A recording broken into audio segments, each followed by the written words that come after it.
Jadi yang langit itu sebenarnya di balik planet inilah sebenarnya. Ini yang fisiknya, yang langit itu metafisik. Yang metafisik itu yang langit.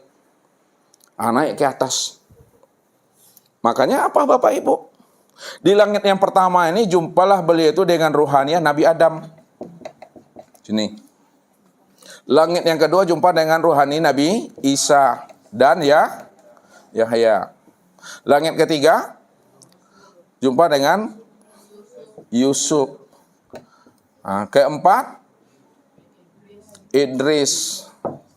5 Harun. 6 Musa. Terakhir 7 Ibrahim. Beliau berjumpa dengan ruhaninya para nabi dan para rasul pada langit 1, 2, 3, 4, 5, 6, dan 7. Tapi sekali lagi Ustaz bilang kan, langit itu bukan planet ini, itu metafisik yang tak nampak. Itu perjalanan rohani itu. Ya, perjalanan rohani. Sampailah Rasulullah itu di Sidratul Muntaha. Sidratul Muntaha ini yang disebut namanya batas alam. Maksud batas alam itu Bapak Ibu, batas alam antara alam kodim dengan alam baharu. Itu dia. Alam kodim dengan alam baharu, batasnya itu disebut namanya Sidratul Muntaha. Di Sidratul Muntaha inilah malaikat Jibril itu hanya sanggup menghantarkan Rasulullah itu sampai di batas itu. Lalu apa kata Jibril kepada Rasulullah? Kata Muhammad, ya Muhammad, aku hanya mampu menghantarkan dirimu sampai di Sidratul Muntaha ini. Ya, kalau aku naik ke atas, maka aku akan terbakar. Makna terbakar itu lebur dia, karena Jibril itu adalah nur. Dia akan masuk ke alam nur, akan hancur lebur dia di situ, fana dirinya. Maka engkaulah Muhammad yang mampu melakukan perjalanan menemui Tuhan. Ini cerita syariat baru nih. Makanya Rasulullah itu berjumpa Jibril secara asli itu di sini. Walaqad ra'ahu nazlatan ukhra indah Sidratil Muntaha. Di Sidratul Muntaha inilah Rasulullah itu melihat wajah Jibril secara asli itu. Di sini lihatnya. Ketika itu kata Allah, isya'sa sidrata maya'sa. Ketika itu Sidratul Muntaha itu ditutupi oleh awan. Namun jaraknya Rasulullah dengan Jibril itu sejauh 2 busur anak panah. Ya, Qobah Kausaini. Ya, Qobah Kausaini au adna, atau lebih dekat lagi perjalanannya. Kemudian Jibril tinggal di sini sebagai seorang mursyid. Tinggal beliau di sini. Lalu Rasulullah naik ke atas. Naik ke atas Bapak Ibu. Langit keberapa tuh? Langit yang ke-8 tuh. Sampailah Rasulullah itu namanya di Baitul Ma'mur.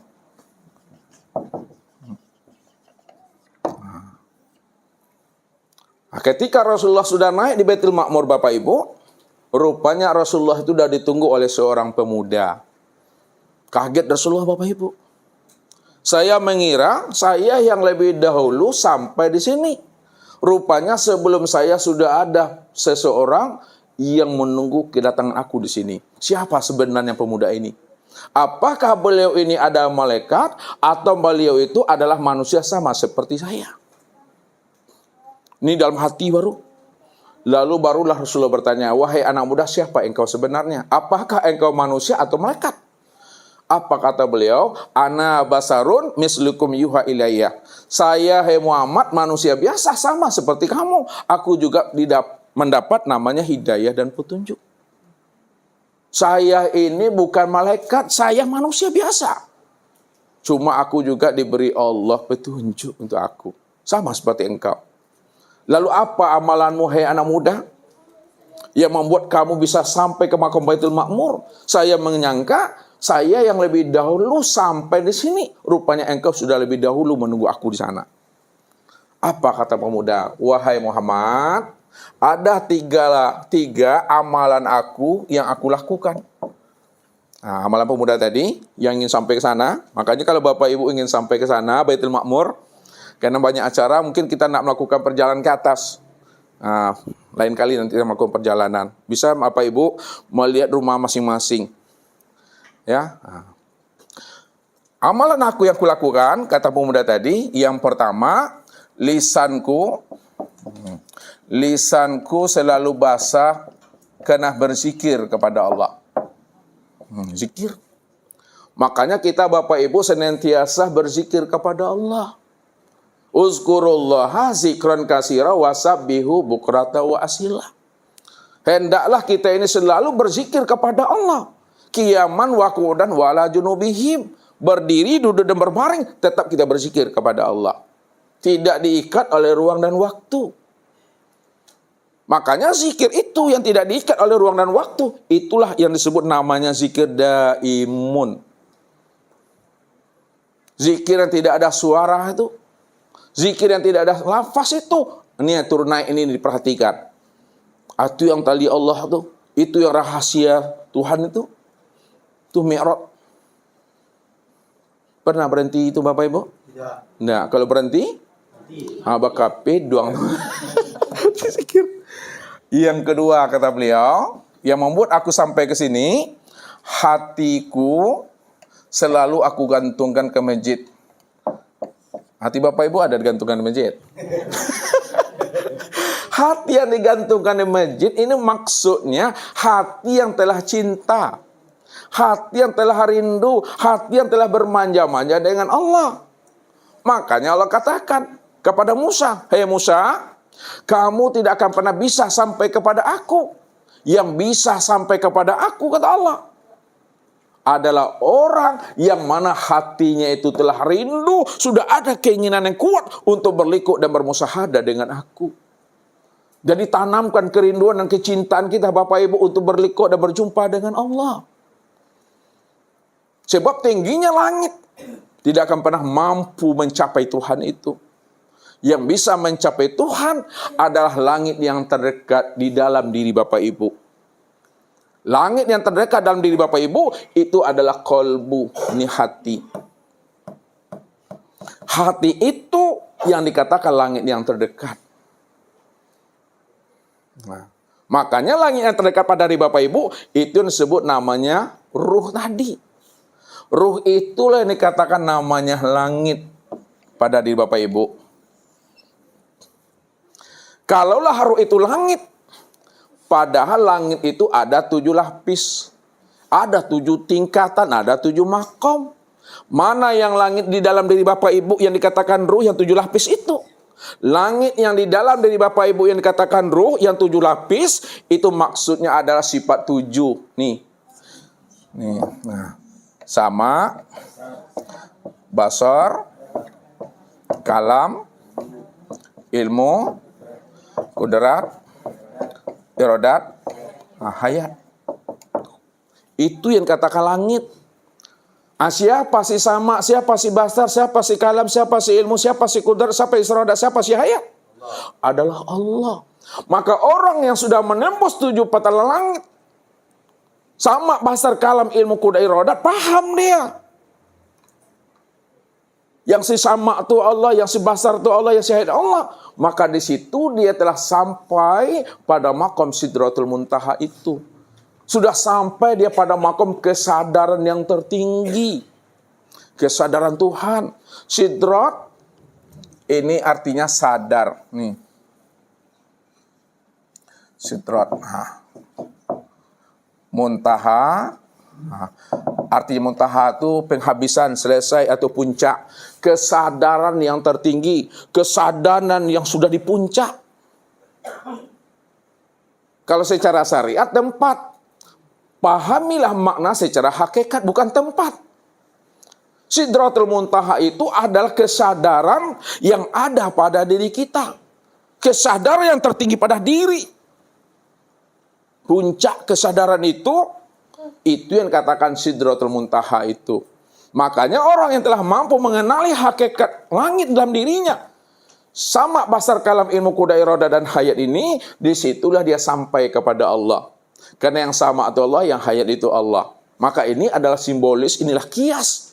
Ini adalah iktibar bagi diri kita yang ingin sampai kepada Tuhan. Jadi yang sampai kepada Allah itu Bapak Ibu bukan tubuh.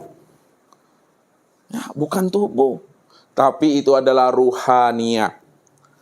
Nah, makanya Isra ini kalau dibukakan maknanya, bahwa Isra ini yang disebut namanya perjalanan Islam namanya Bapak Ibu. Ini perjalanan Islam. Islam itu perjalanan syariat. Nah, Mi'raj ini disebut namanya perjalanan iman. Ini disebut namanya torikat. Nah, torikat itu perjalanan iman Bapak Ibu. Naik ke atas ini baru disebut namanya perjalanan hakikat. Perjalanan hakikat itu disebut perjalanan ihsan. Nah, ini dia kuncinya. Islam, iman, ihsan. Ihsan itulah perjalanan hakikat itu. Makanya Nabi berjumpa dengan pemuda. Nah, yang kedua, amalannya itu berzikir selalu kepada Allah. Dan yang ketiga apa kata beliau? Aku tidak pernah durhaka kepada mondekku.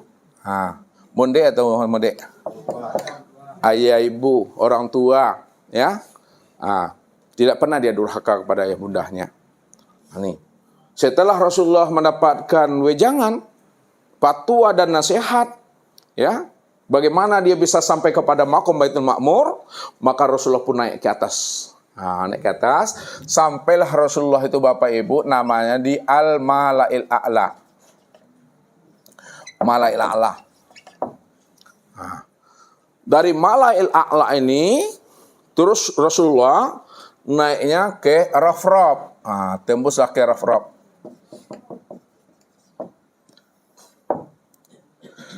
Di Rafraf itulah Rasulullah itu baru berdialog dengan Allah. Ini proses syariat nih. Berdialog dengan Allah.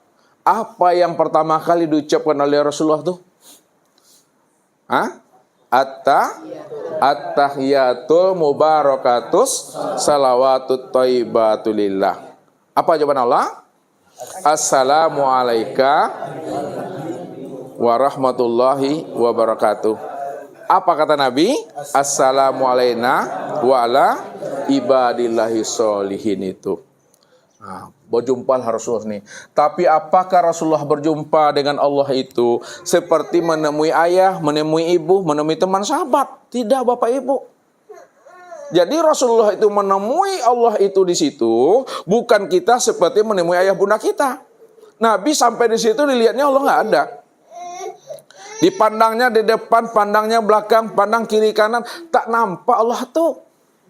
Tapi ketika dia memandang kepada dirinya, disitulah Rasulullah itu paham dan sadar, rupanya bertatap wajah, memandang Allah itu dalam satu wujud, satu rupa, dan dalam satu rahasia. Pada diri sendiri. Itulah kesadaran itu yang disebut kesadaran yang tinggi. Kesadaran yang putus. Kesadaran yang sudah sampai kepada puncaknya. Itu maksudnya. Jadi memandang kepada diri Bapak Ibu. Bukan keluar diri memandangnya kepada diri. Kenapa? Karena beliau cuma yang seorang yang sendiri sampai di sana. Ini yang disebut namanya Sidratul Muntaha, itu makomnya. Makom ke atas. Jadi apa yang didapatkan Rasulullah itu? Pertama Rasulullah itu adalah liqa kan? Liqa itu apa artinya? Ya, bertatap wajah, bertemu. Hakikat liqa musyahadah. Hakikat musyahadah muwajahah, bertatap wajah dalam satu wujud pada diri. Ya. Setelah itu baru Rasulullah itu ya diberi ilmu. Disempurnakan ilmu ini, ilmu syariat, ilmu thariqat, ilmu hakikat, dan ilmu ilmu syariat itu ilmu apa? Fikih. Ilmu thariqat, tasawuf. Ilmu hakikat, tauhid. Ilmu ma'rifat, ilmu hikmah. Setelah sempurna ilmu diantarkan Allah kepada beliau, barulah disempurnakan perintah sholat.